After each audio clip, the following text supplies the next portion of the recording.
que caracteriza exatamente o transtorno obsessivo compulsivo? Tá. É o sujeito ter um prejuízo por conta de rituais, assim? Sim, as principais características ali quando a gente vai diagnosticar um paciente com TOC é a presença de obsessões e compulsões. Pode né? ser só um. Pode ser um ou outro. E eles tomam um tempo considerável da vida do sujeito, diariamente, ali em média 1 hora por dia. E traz prejuízos para diversas áreas. Não dá para, só tenho TOC no meu convívio social. Em casa eu não tenho TOC. Não, ele traz prejuízos em diversas áreas da vida do sujeito. É importante também que o psicólogo se atente se essas características elas não existem por conta de alguma medicação, de alguma substância. E vem aí o diagnóstico diferencial também, para ver se não é um transtorno de ansiedade, na verdade, que está sendo confundido. E aí vem para essa questão da característica específica que você me pergunta. Tá, como é que a gente vai diferenciar, então? A gente tem as obsessões e tem as compulsões. As obsessões são pensamentos repetitivos, involuntários, cansativos, que tomam ali a mente do sujeito. É um pensamento intrusivo e cola feito um chiclete. Né? Os pacientes falam muito isso. Eu não consigo tirar isso da minha cabeça. Eu tenho uma paciente que ela, quando está conversando comigo, ela começa a fazer assim com a cabeça, eu já sei. Tem algum pensamento Olha ali só. que está causando muito incômodo para ela, né? E você vê que existe uma... Qual que é a maior porcentagem? É só obsessão ou sempre vem junto? Não, alguns tem? pacientes apresentam mais só as obsessões, alguns pacientes as compulsões e alguns apresentam os dois. E o mais curioso do TOC é que o TOC tem muitas dimensões, né, Eslen? E aí é como se a gente estivesse lidando com diversas doenças dentro de uma só. Porque essas dimensões, elas vão migrando. Às vezes o paciente está só ali na fase da verificação. Às vezes ele está na fase da lavagem. Às vezes ele está na fase da simetria. Então, ele é um transtorno complexo justamente porque o paciente vai migrando. Não tem uma coisa fixa, digamos Então assim. O cara não fica só com o toque de sujeira, ele vai... Normalmente há uma migração para outros Olha tipos só. de dimensões. E aí é uma coisa que a ciência traz. Será que o TOC é uma doença só ou é um conjunto de doenças dentro de uma? Né? E aí, em termos de obsessões mais comuns que a gente tem, são as dúvidas eternas. Né? Os franceses antigamente chamavam o TOC da doença da dúvida. Porque eles querem ter certeza, eles têm uma necessidade de ter certeza sobre tudo. Assim. Ter certeza é...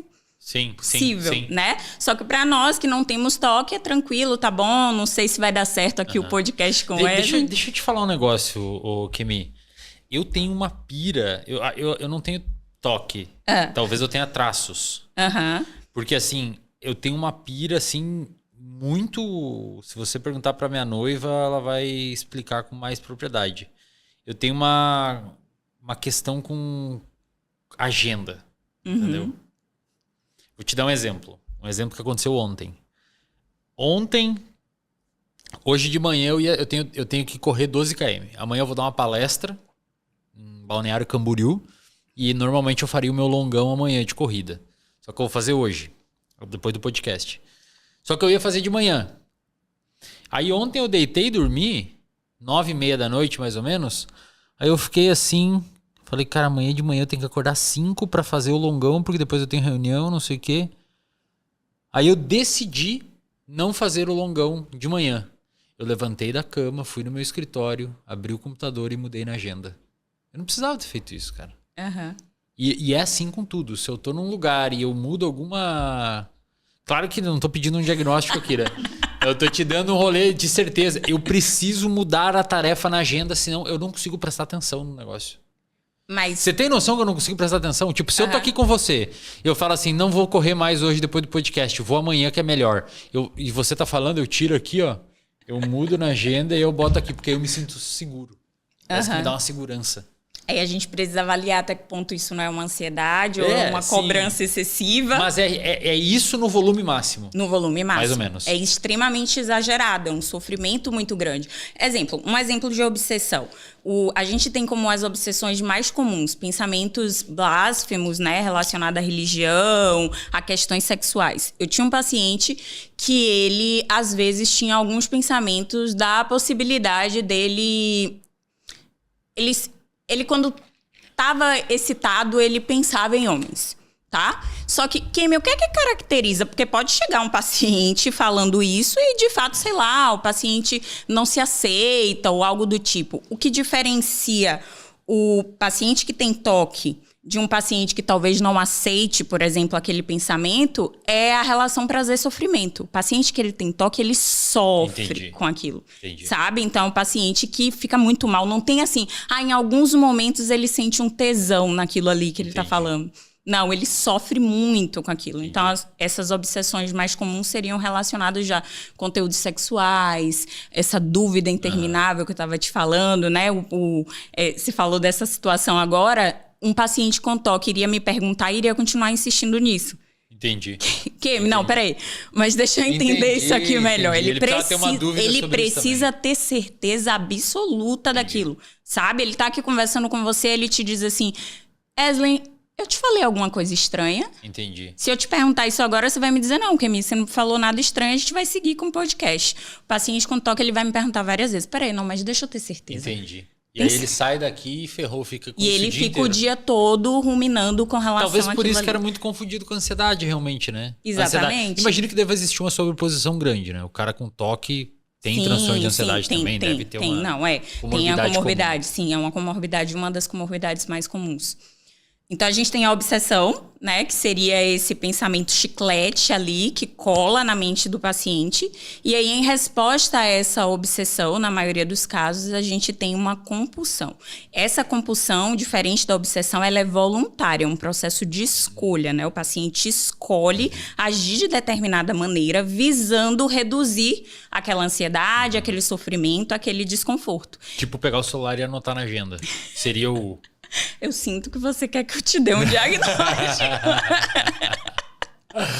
Basicamente isso, só que de uma maneira exagerada, né? Então, a gente tem aí como compulsões comuns essa questão da lavagem. Inclusive, quando a gente fala de toque, a primeira coisa que vem na cabeça das pessoas é essa questão da lavagem, né? Acho que é muito comum em filme, né? Na cultura pop. Sim, traz muito essa questão da lavagem. Só que até essa lavagem, como eu te falei, é excessiva, né? Uma lavagem que o paciente chega a se ferir mesmo, a ter problemas de pele, chega a sangrar, porque ele não passa...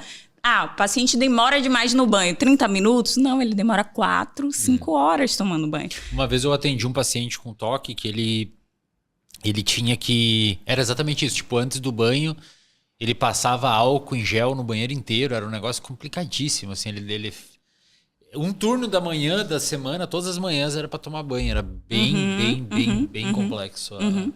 É isso, o nível, né? É um nível muito complexo, um nível que assusta mesmo, né? Mas assim... Desculpa te interrompendo, é pra gente construindo junto. Fica tranquilo.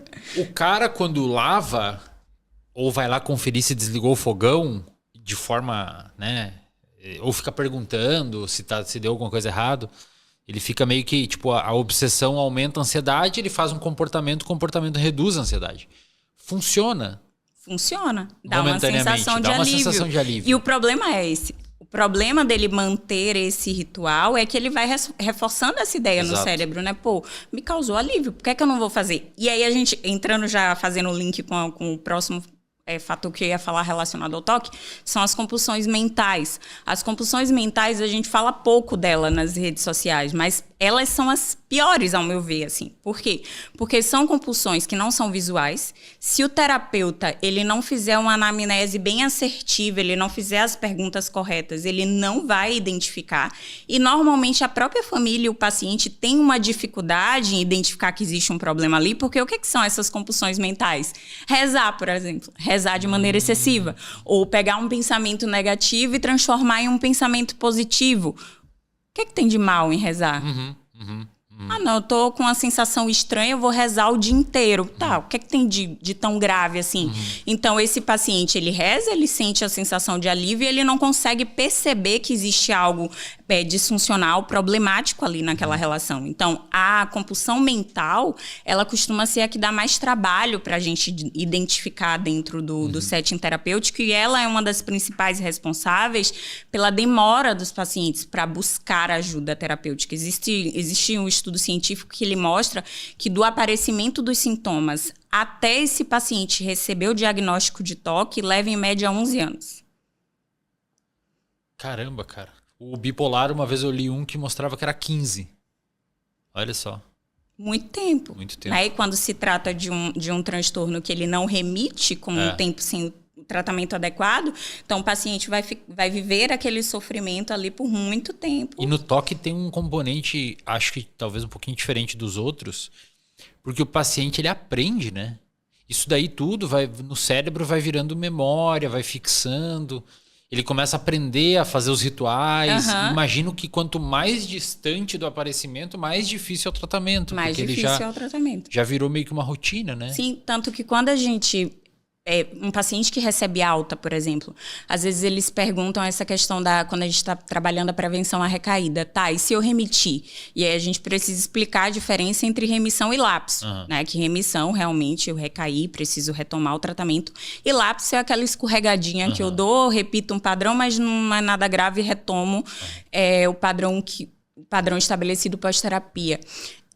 Esse lapso ele é muito comum dentro do paciente com toque, porque como é um comportamento que já virou hábito, às vezes eles se pegam fazendo sem nem perceber. Exato. Tô repetindo ali o ritual. Imagino sem nem me dar conta. Imagino que os experientes mentais sejam mais difíceis ainda, né? Exatamente. Os mentais são os piores, né? É voltar toda hora. Imagina aí. Não, venho de uma família religiosa que fala que rezar é maravilhoso. Passei o dia todo rezando, qual é o problema que eu tenho? Não tenho problema nenhum. Exato. Né? E aí, além das compulsões mentais, a gente tem um outro fator que é o principal responsável pela incapacitação no toque, que são as evitações. Né? Então, esse paciente, ele passa a evitar lugares, objetos e pessoas pelo receio mesmo de que aquela obsessão se confirme, né? Sei lá, eu vou naquele mercado, alguém da minha família vai morrer, né? Porque o paciente ele tem um pensamento mágico, ele acredita que o pensamento dele realmente tem poder e que ele pode vir ali a matar a mãe porque foi naquele mercado. Então, eu não posso mais ir no mercado, porque se eu for no mercado, alguém da minha família vai morrer. Aí esse paciente ele passa a evitar estar em determinados locais ou estar com determinadas pessoas. Só que o grande problema da evitação nem é só esse distanciamento dos ambientes. O grande problema da evitação é que esse paciente ele passa a evitar as coisas já por sofrer antecipado com o tempo que ele vai gastar para executar o ritual. Então, pensa, tem um paciente que ele sabe que se ele sair de casa, quando ele voltar, ele vai ter que ficar 5 horas tomando banho. Ah, entendi. Já se cria toda uma... Claro. Por que eu vou sair? Imagina o quanto isso não impacta em experiência de trabalho.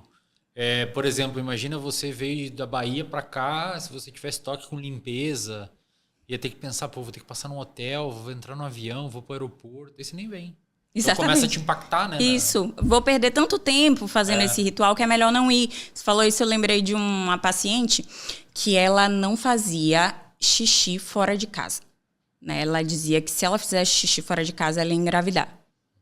Ela achava que se sentasse ali numa privada, ela ia engravidar. Então, você tenta explicar, porque as pessoas às vezes pensam assim, não, vamos explicar para essa pessoa que ela não engravida, você explica toda... Não adianta.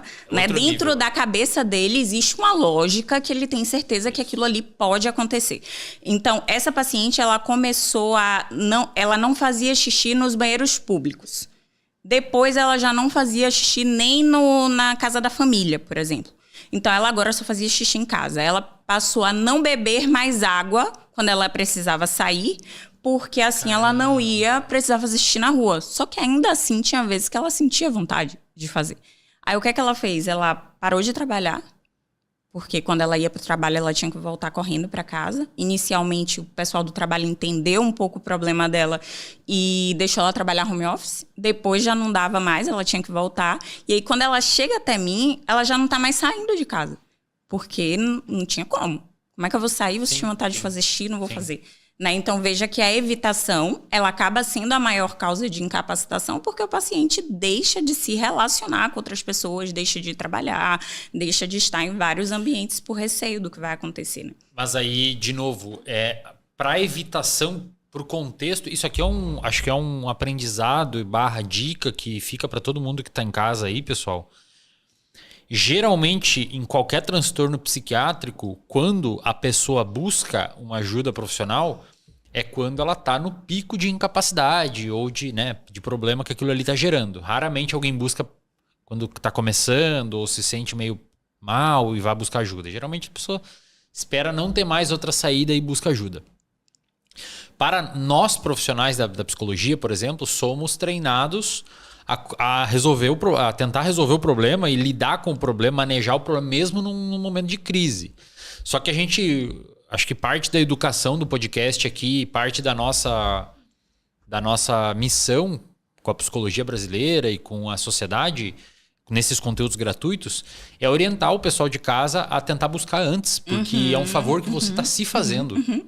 Então eu imagino que nesse caso, quando chega no contexto de evitação, que começa a dar esses problemas de não poder sair, ou evitar ir aqui, passar no mercado e tal, é quando o paciente chega para você. Sim. Correto? Exatamente. Só que aí ele já passou por todo o histórico de contingência, de reforço, de aprendizagem, né? Então, digamos que é um quebra-cabeça mais complexo de desembaralhar do que se fosse lá no comecinho. Então fica a dica, né, pro pessoal de casa, né? Normalmente, quando o paciente ele busca já nas fases iniciais, é uma criança ou um adolescente, né? No meu caso, eu não atendo criança, mas atendo adolescente. Então, os pais observam que tem algo ali que talvez está bem disfuncional e busca essa ajuda mais cedo, digamos assim. Mas quando se trata do adulto, muitas vezes eles deixam chegar a níveis realmente já preocupantes, digamos assim.